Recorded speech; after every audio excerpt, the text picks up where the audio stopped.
Сәлеметсіздер ме?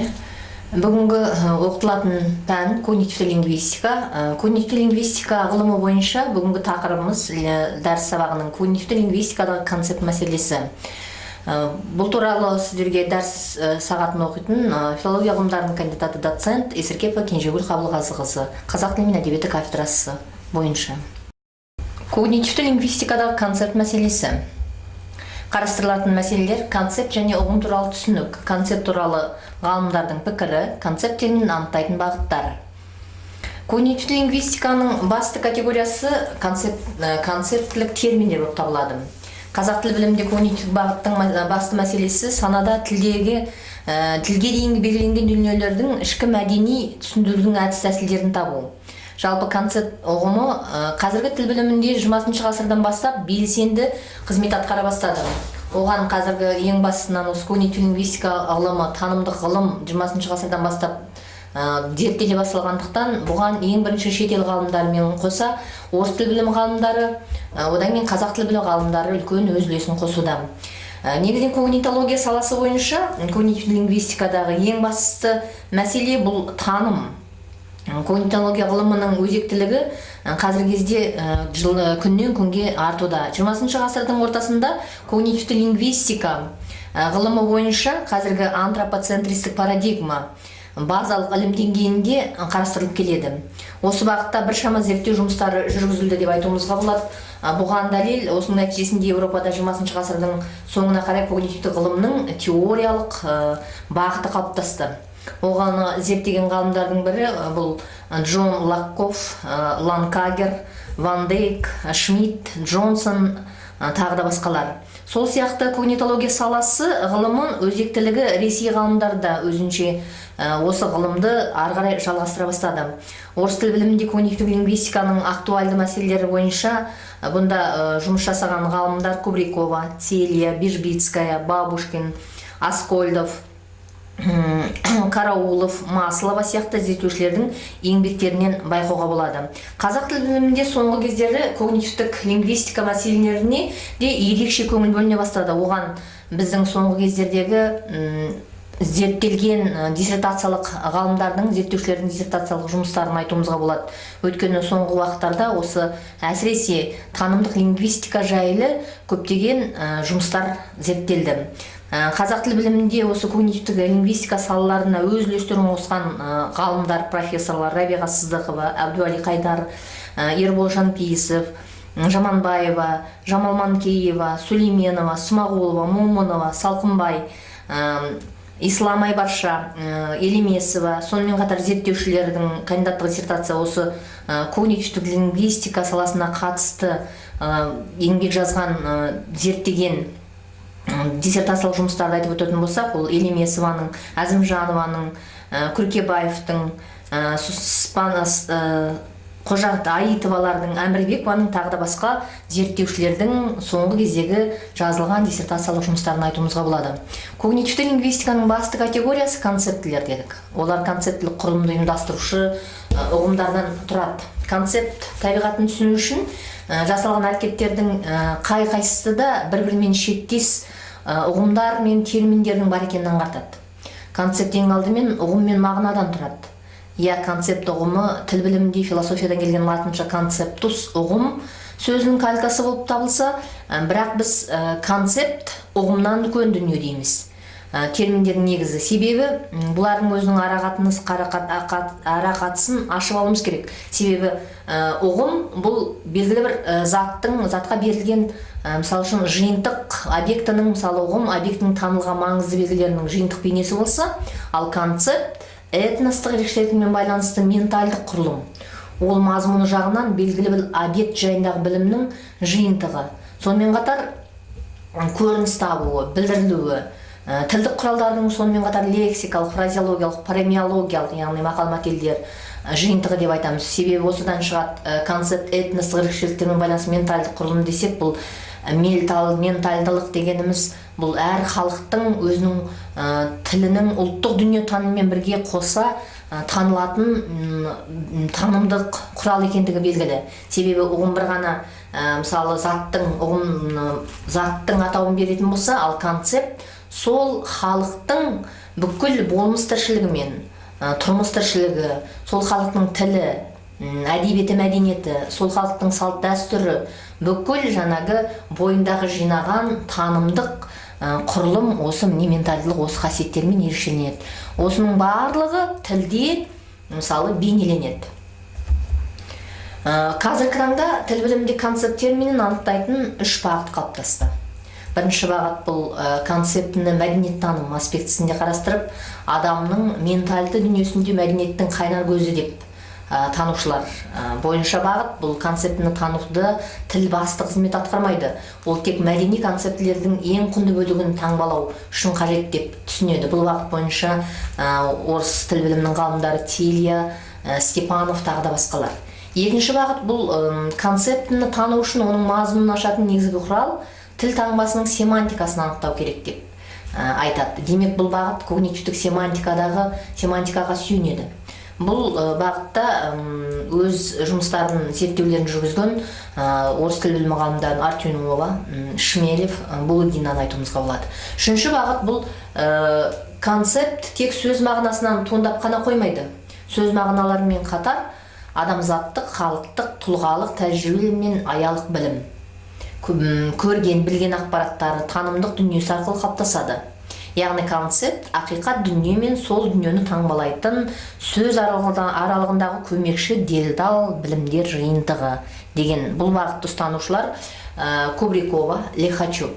Бірақ дегенмен барлық осы бағыт бойынша жұмыс істеген ғалымдарды айтап отырсақ, олардың барлығының да пікірі бір жерден түйіседі. Себебі расында да концепт тек қана бұл аралық, бұл тек қана айтудымыз ұғымнан үлкен дүние десек, бұл мұның ішінде адамның білімі, аралық білімі, жиған терген көрген білгені, сол халықтың қай этностың адам болатын болса, халық болатын болса, сол халықтың расында да бүкіл білімімен қатар болмысы, әдебиеті, мәдениеті, танымы, тарихы, діні, сонымен қатар осы сол халық, сол адамның тілінде таңбаланады, яғни тіл арқылы сыртқа шығады. Міне осының барлығын расында да осы бағыттағы зерттеушілердің барлығының ойы бір жерден шығады. Себебі концепт арқылы бүкіл барлық қасиеттер топтастырылады. Қазақ тілі білімінде концепт терминіне біз жаңа ғана айтып кеттік. Әбдуәли Қайдар, Рабиға Сыздықова, Манкеева, Уалиев, профессорлар Қалиев, Жаманбаева, Смағұлова, тағы да басқа зерттеушілер өз әр қырынан зерттеп еңбек жасады. Бұған байланысты расында да қазақ тілі білімі ғылымында да осы концепт мәселелері жан-жақты зерттелді. Жаңағы семантикалық жағынан, қырынан, лингва мәдениеттаным саласынан, тағы да басқа салалар бойынша. Осы бойынша жұмыс істеген ғалымдардың пікірлері бойынша, яғни қазақ тілі білімінде Әбдуәли Қайдар, Нұрғали Уалиев, Жамал Манкеева, Гүлдархан Смағұлова, Құсайын бұл бастаған ғалымдар тобы лингва мәдениеттану мектебін қалыптастырды. Мұнда когнитивті лингвистика, лингва мәдениеттану мәселелері кейде аралас, кейде өз алдына жеке зерттелу үстінде жүріп жатыр.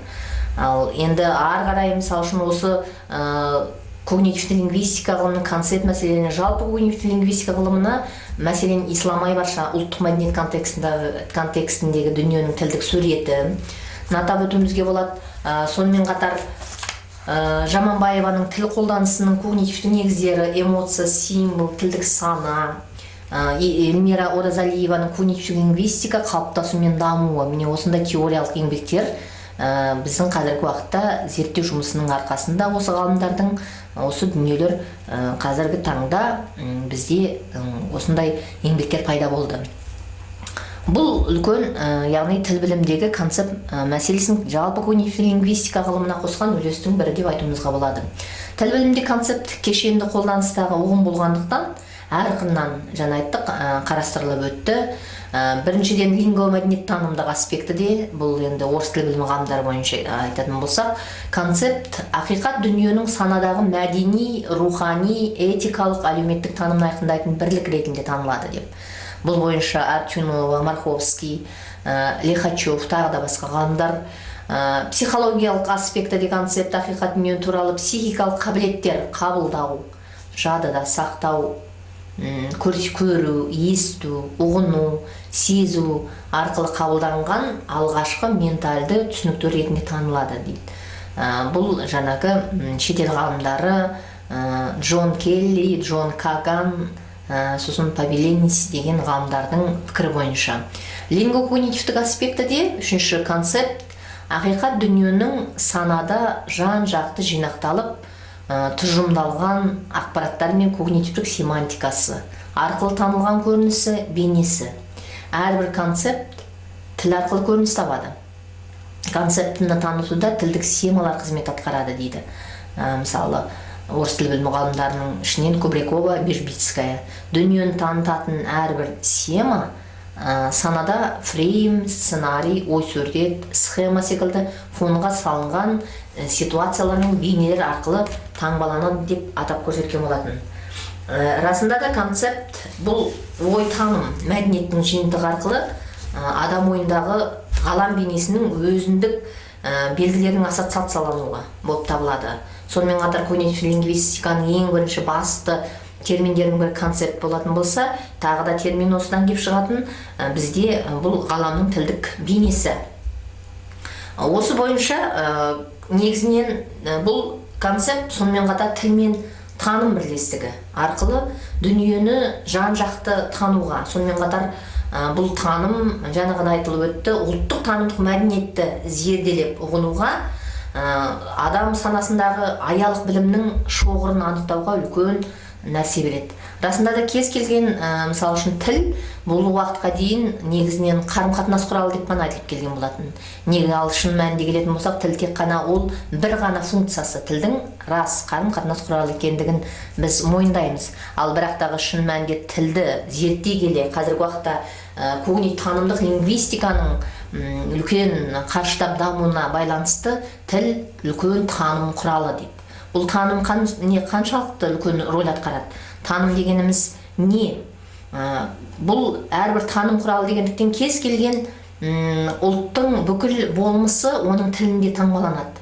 Ол ғасырлар бойы келе жатқан жинаған білімі, көрген, білген, терген, көрген, білген ой, тұжырымдары, сонымен қатар сол халықтың мәдениеті, әдебиеті, сол халықтың тарихы, сол халықтың діні, яғни әр халықтың осы ғасырлар бойы жинақтаған мәдени құндылықтарының бірлігі келеді. Осыдан кеп соның барлығы тіл арқылы далаға шығады, тіл арқылы сыртқа, тіл арқылы таңбаланады. Міне таңбалану дегеніміз оның барлығы бізге бұл тәрбиесі, тәлімі, сол халықтың ғасыр бойы алып келе жатқан бұның барлығы тілде таңбаланады дегеніміз, бұлардың барлығы мысалы үшін сол тілді жеткізетін бұл фразеологиялық тіркестер, фразеологизмдер, сонымен қатар мақал-мәтелдер, әр халықтың мақал-мәтелі, фразеологизмдері, афоризмдері, яғни қанатты сөздер, тағы да басқа мысалы үшін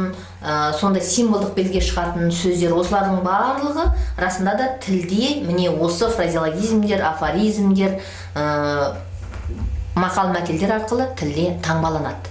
Яғни осы бұл мысалы үшін егерде қазақ халқын алатын болсақ, сол қазақ халқының ғасырдан ғасырға келе жатқан, ұрпақтан ұрпаққа жалғасып келе жатқан тілі, бұл сол мақал-мәтелдері, осы халықтың мысалы үшін сонымен ұрпақты тәрбиелеп жатқан. Бұл ендеше сол халқымыздың өмір бақи өмір сүрген кезеңнен бастап жинаған тәжірибесі, білімі, аралық білімі, оның көрген, білген түйгені, тәлім тәрбиесі арасында да ғасырдан ғасырға осы тіл арқылы жаңағы фразеологизмдер мен авторлық афоризмдер, мақал-мәтелдер арқылы таңбаланып келді. Осы уақытқа дейін жетті. Ендеше бұған байланысты қазақ тіл білімінде осы концепт мәселесін зерттеген профессор, зерттеуші ғалым Ислам Айбарша, концепт дегеніміз ғасырдан ғасырға келе жатқан, жеткен, санада сақталған, кодталған мәдени халықтың мәдени құндылықтар жүйесі дейді. Расында да ендеше бұл шын мәнінде осы концепт деген терминнің толық мысалы ұғымның толық мағынасын осы арқылы осы айтылған жаңағы зерттеу арқылы беруімізге, айтуымызға болады. Расында да бұған келісуге болады. Концепт ұғымына берілетін тұжырымдарды зерттеу нәтижесі концептін танытатын критерийлерді ұсынуға негіз болды. Манағы айтып кеткен бүкіл зерттеген мәселелерді қарастыра отырып, концепт дүниенің құндылықтарын танытады. Концепт санадағы дүниенің мәнін бейнелейді. Тіл арқылы объективтенеді. Міндетті түрде өйткені тіл арқылы жетеді. Кез келген сонымен қатар бүкіл нәрсенің барлығы адамның ойы, пікірі, санасындағы бүкіл түйткіл, бүкіл мәселелердің барлығы, психологиясы, ішкі жан дүниесі, оның эмоциясының барлығы тіл арқылы ғана объективтенеді, тіл арқылы таңбаланады, тіл арқылы ғана сыртқа шығады. Ендеше тіл бұл бүкіл, мысалы үшін физиологиялық жағынан болмасын, бүкіл жалпы таным құралы екендігін дәлелдейді. Субъектінің білімі деңгейін танытады. Белгілі бір ұлттың мәдени деңгейі мен менталитетін көрсетеді. Әр ұлттың танымдық белгілерінің мазмұнын ажыратады. Тұлғаның өзіндік танымдық стилін айқындайды. Концепт адам тәжірибесіндегі идеалды түсініктің ең кішкене бірлігі. Концепт білімді тарату, сақтау және өңдеудің негізгі бірлігі. Концепт белгілі бір болмыстың негізгі ұясы. Міне осы бүкіл қазақ орыс тілі, шетел тіл білімі, орыс тіл білімі ғалымдарының, қазақ тіл білімі ғалымдарының осы структуралық ғылымнан кейінгі танымдық когнитивті лингвистика ғылымында зерттей келе ғылымын осындай терминдердің барлық ғылымды зерттей келе тілдің таным құралы екендігін тағы да бір үлкен дәрежеде қарастырып өтті. Жалпы осы когнитивті лингвистика ғылымдағы бірден бір мәселелердің бірі бұл когниция. Мұнда профессор Балқия Қасым былай дейді: когниция тілде нақты қалай көрінетіні туралы болжа айтқан болатын, пікір айтқан. Когнитивті лингвистика шеңберінде ескі мәселелер жаңа бағытта қайта өңделіп қарастырыла бастайды. Мәселен, реалиялардың, заттардың, яғни құбылыстардың, оқиғалардың табиғаты санада түрліше көрініс табуына себепші болады. Біреулері көрнекі нақты образдар арқылы берілсе, келесілері қарапайым ұғымдармен, үшіншілері символдар кейпінде келеді. Бұл когнитивті лингвистика ғылымдағы концепт мәселелері расында да кез келген, сонымен қатар мынау лингвистикада кез келген, мысалы, стилистика қоса, осы когнитивті лингвистика ғылымының тікелей танымдық стилистика ғылымы қазіргі уақытта өз орнынан ойып тұрып, зерттеліп, өз орнын алды.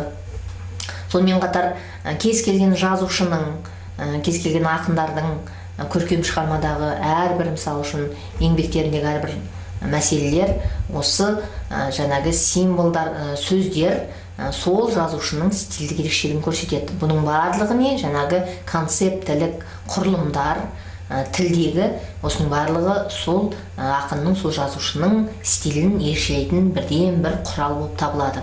Қазіргі уақытта осы бойынша көптеген біз диплом жұмыстарын жазып, осы мәселелерді, мысалы, когнитивті лингвистика ғылымын ары қарай зерттеп жатырмыз.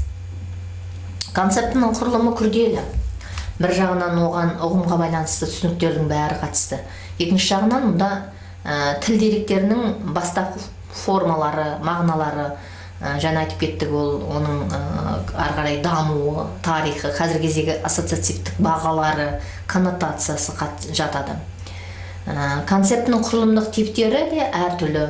Яғни концептіні жасайтын концептуалдық бірліктер, осылардың барлығы жинақталып келіп концептіні құрайды.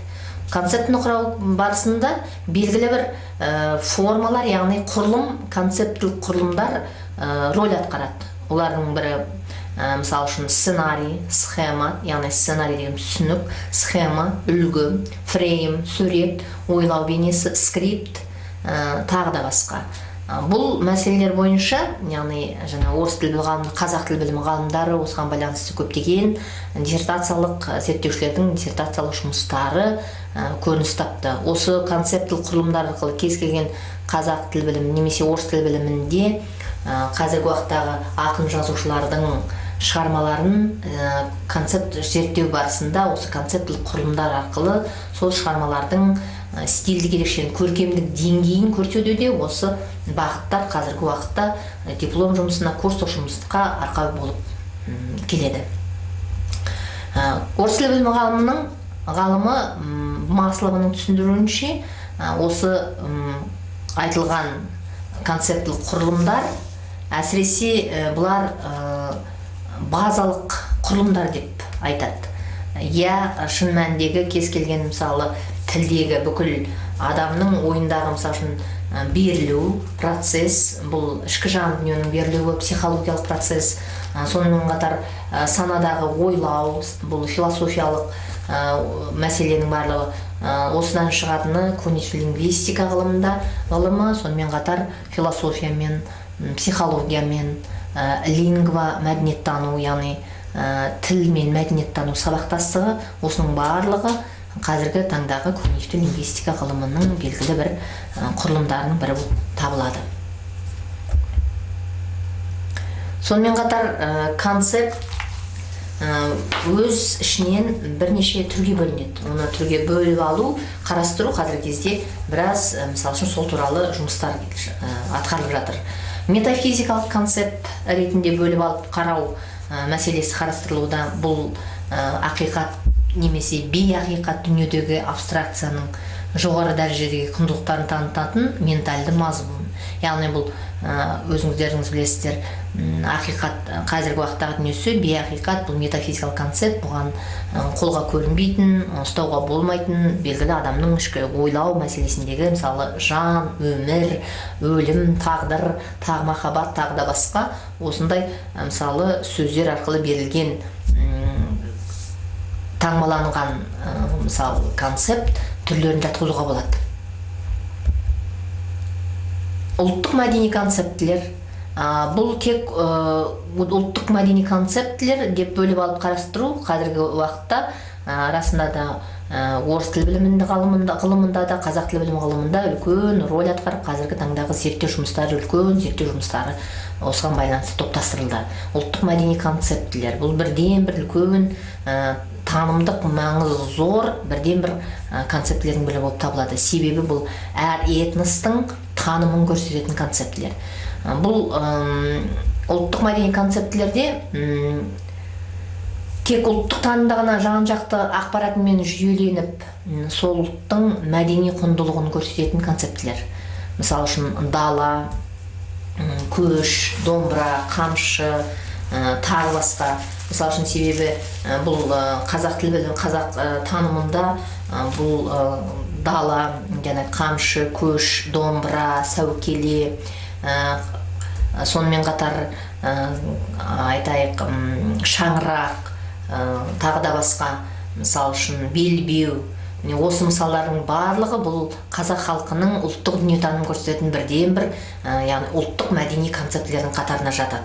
Себебі бұдан шығатын өйткені концепт, жаңа ғана айтып өттік, бұл ұғымнан өзгешелігі, бұл ұғым өзінің бойына мәнді маңызды белгілер жинаса, ал концепт бұнымен қоса мәнді үлкен қасиеттер жинайды. Бұл концептінің ұғымнан үлкендігі бұл әрқашан эмоционалды, экспрессивті, бағалауыштық маңызы зор.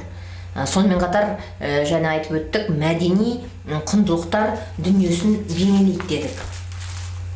Бұл яғни концептінің ерекше атқаратын қызметінің өзі сонда, бұнда барлық мысалы халықтың, этностың бүкіл болмысы осы мәдени концептілер арқылы жинақталып, соның барлығы мысалы тілде бүкіл халықтың көрген, білген, түйгені, эмоциясы, оның тәрбиесі алған барлық мәселелердің барлығы осы ұлттық мәдени концептілерде қолға алынады, яғни зерттелінеді.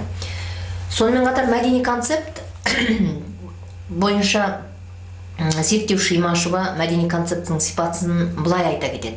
Мәдени концепт когнитивті концепт сөзінің беретін мәнінен өзгеше. Мәдени концепт лингва мәдени таным бірлігі. Онда ұлттық мәдениет көріністерінің жиынтығы бейнеленеді. Бұл ұлттық ойлау, мәдени концептіге ұлттық мәдениетке жататын барлық ерекшеліктер жатады дейді. Бұл бірінші ұлттық ойлау, ұлттық қабылдау, ұлттық этикет, ұлттық сөйлеу, ұлттық ой қорыту, ұлттық діл, ұлт ұстанатын дін ерекшеліктер деген тұжырым жасайды. Расында да бұл ұлттық мәдени концептілерге бұл айтылған тұжырымдардың барлығын келісуге болады. Себебі мәдени концепт, ұлттық мәдени концептілерде сол халықтың бүкіл болмыс бітімі таңбаланады деп жаңа ғана айтқан болатынбыз. Мысалы, ой сюжет құрылымында, мысалы үшін мынадай мысал келтірсек, жатыр дала шалқасынан жалаңаштап кеудесінде ұлан ғайыр, қабыр тіршілік.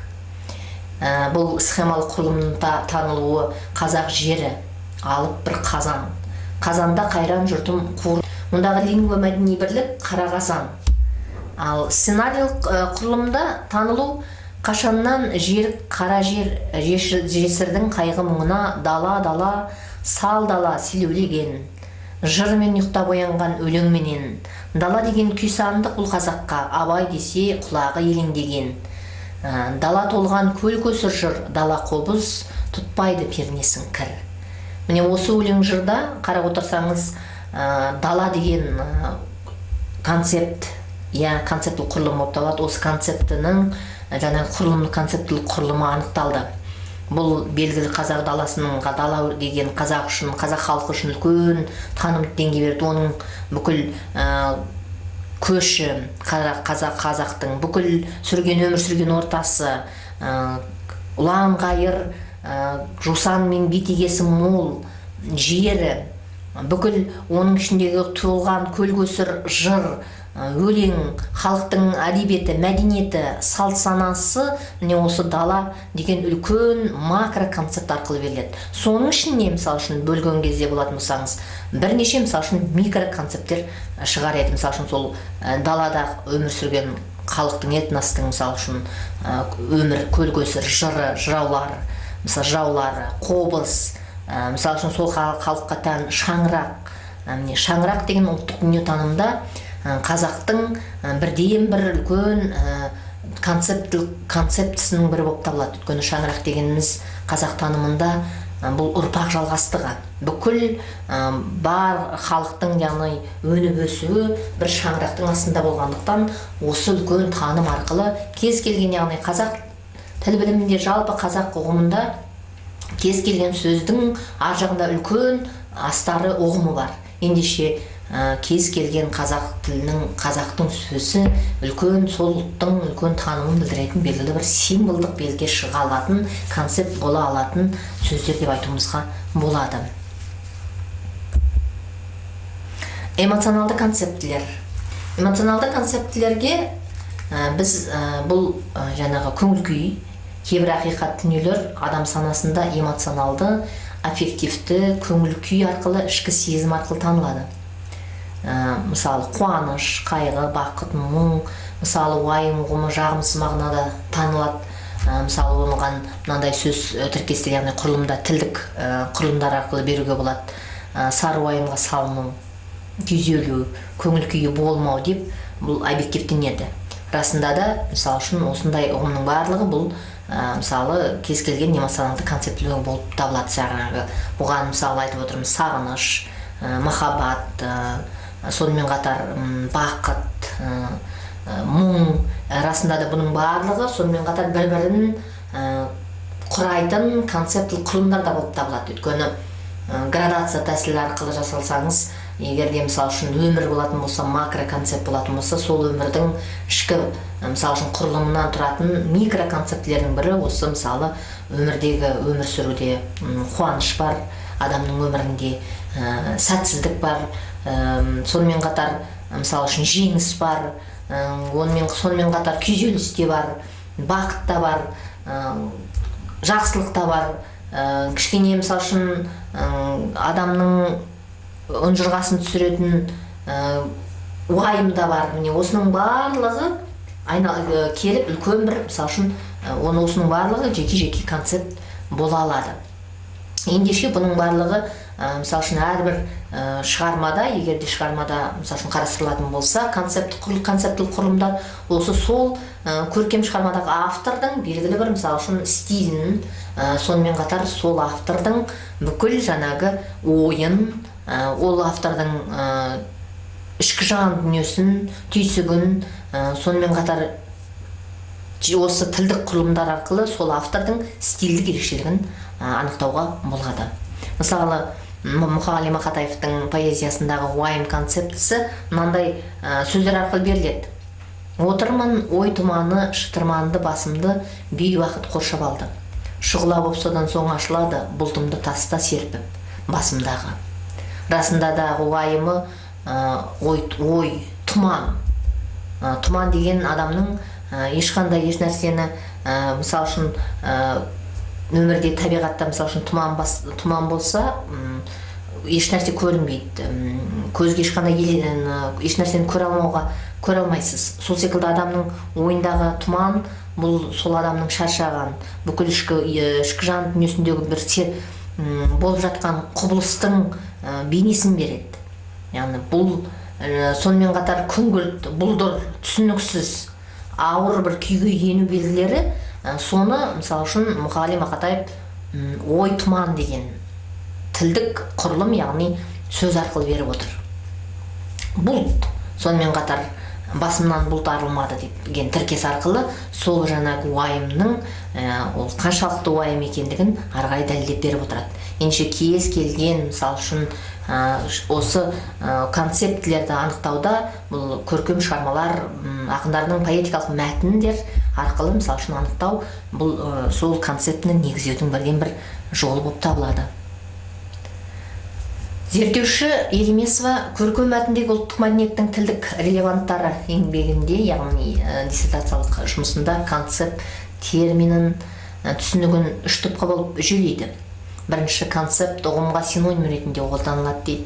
Екінші концепт тіл иесі халықтың жеке тұлғаның, яғни индивидуалдық және ұжымдық санасындағы ұғымдардың орнын алмастырушы деп айтады.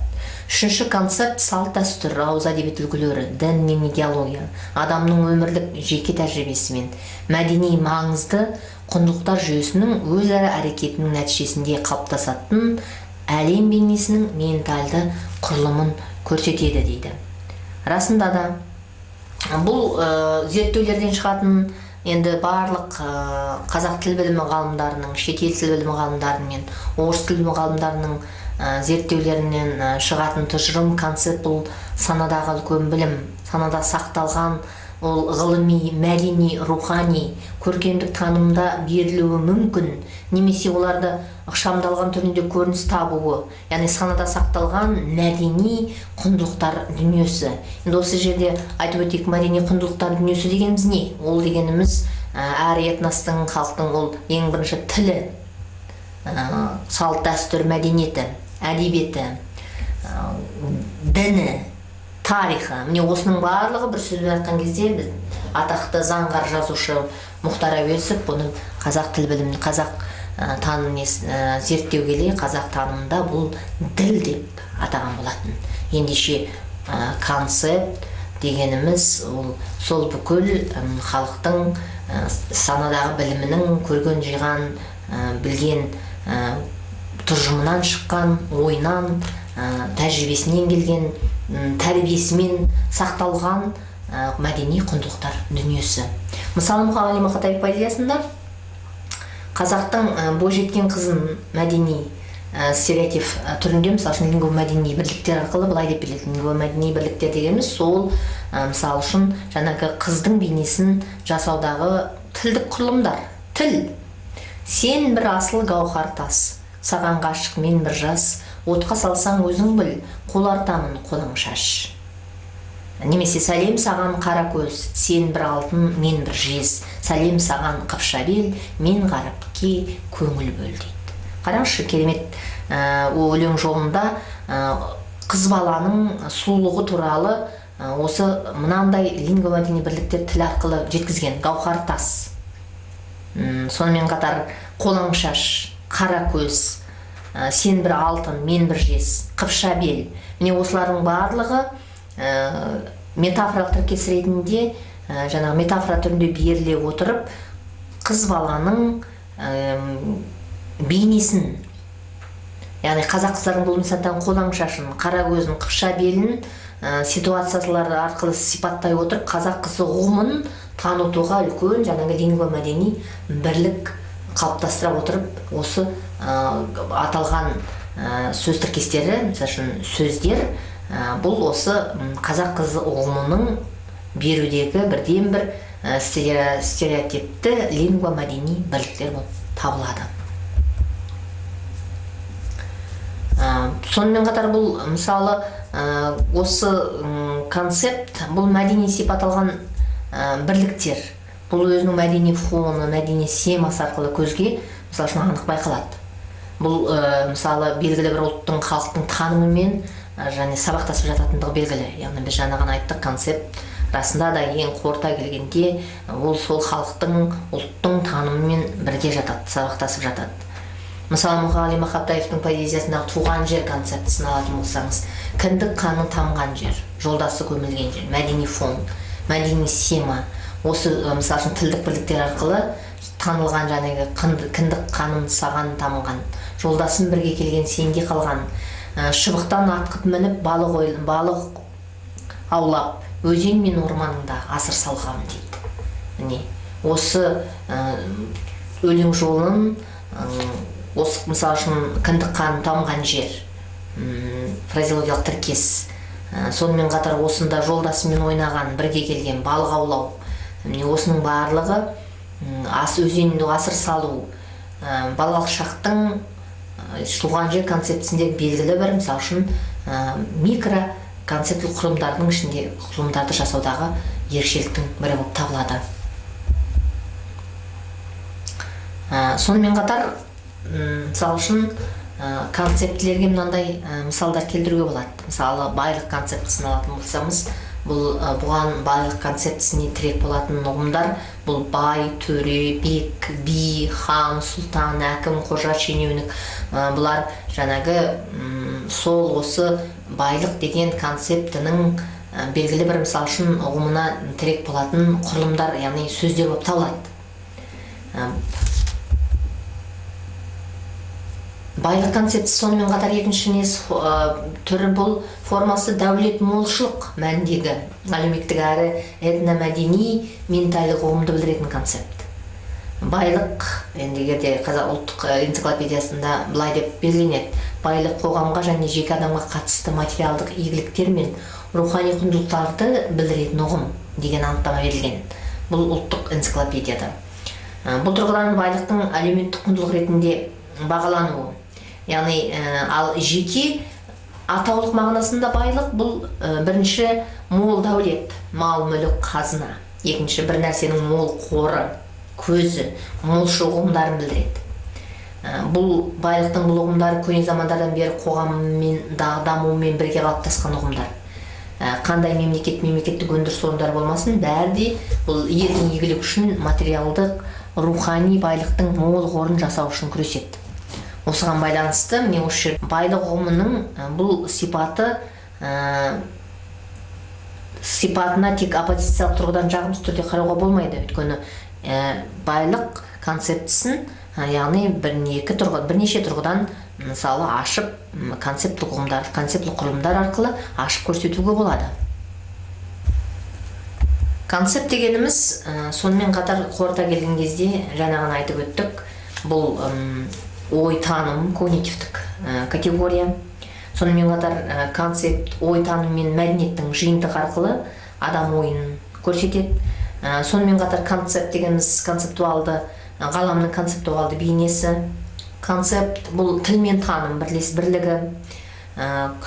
Жаңа ғана айтып кеттік, қорыта келген кезде концепт бұл мәдени құндылықтар дүниесі. Бір сөзбен айтқан кезде концепт ұғымын қорыта келгенде концепт бұл көп компонентті күрделі когнитивтік құбылыс. Ең соңында бұның ең берілетін концептілік құрылымдарды ашу барысында жаңа ғана айттық, бұл белгілі бір ортақ бірліктер арқылы жүйелеу арқылы анықталады. Сонымен қатар концепт рухани, мәдени, тілдік ақпараттардың жиынтығы болып негізделеді. Сондықтан да концепт туралы ұғым бұл бір сөзбен айтқан кезде Мұқағали Мақатаевтың керемет өлең жолы бар. Көпі күйген қазақтың қара өлеңін шекпен жауып өзіңе қайтарамын дейді. Расында да бұл концепт егерде қазақ қоғамы жалпы құндылықтар дүниесі, мәдени құндылықтар дүниеті болатын болсақ, белгілі бір этностың мәдени құндылықтар дүниесі болып табылатын болса, егер қазақ халқы туралы айтатын болсақ, концепт деген сол қазақ халқының ғасырдан ғасырға келе жатқан мәдени, яғни қалыптасқан бірліктерінің, яғни тілі арқылы таңбаланған мәдени құндылықтар дүниесі. Ендеше тіл бұған дейінгі айтып келген бір ғана функцияны ғана айтып келген структуралық лингвистикадағы тіл, жаңағы қарым-қатынас құралы деген бір ғана жай ғана айтылған функциядан бұл жоғары тіл таным. Ендеше тіл деген кезде сол тіл, бұл тіл сол халықтың бүкіл болмыс бітімі, оның салт дәстүрі, мәдениет, әдебиеті, тарихы, діні, бүкіл мәселелердің барлығы осы тіл арқылы сыртқа шығып, тіл арқылы таңбаланады. Ендеше концептілік ұғымның жаңағы Мұқағали Мақатаевтың айтып отырған бұрыннан бері, қазіргі уақытта бұл дамып, біраз осы когнитивті лингвистика ғылымы үлкен, мысалы үшін тіл білімінде үлкен рөл атқарып, қазіргі кезде жұмыстар жүргізіліп, осы ғылым келді десек, бірақ бұл кез келген әр халықтың бұрыннан бері бойында бар нәрсесі, ол ғасырдан ғасырға болған дүниесі сол қазіргі уақытта ғылым ретінде оқытылып, қайтадан мысалы үшін бізге келіп жетіп жатыр. Ал негізінен бұл әрбір этностың бұрыннан бері бойында қалыптасқан тәлім тәжірибесі, еңбегі, білімі, көрген білген түйгені, тәжірибесі, тәрбиесі, бүкіл мәдени құндылықтар дүниесі деп айтуымызға болады.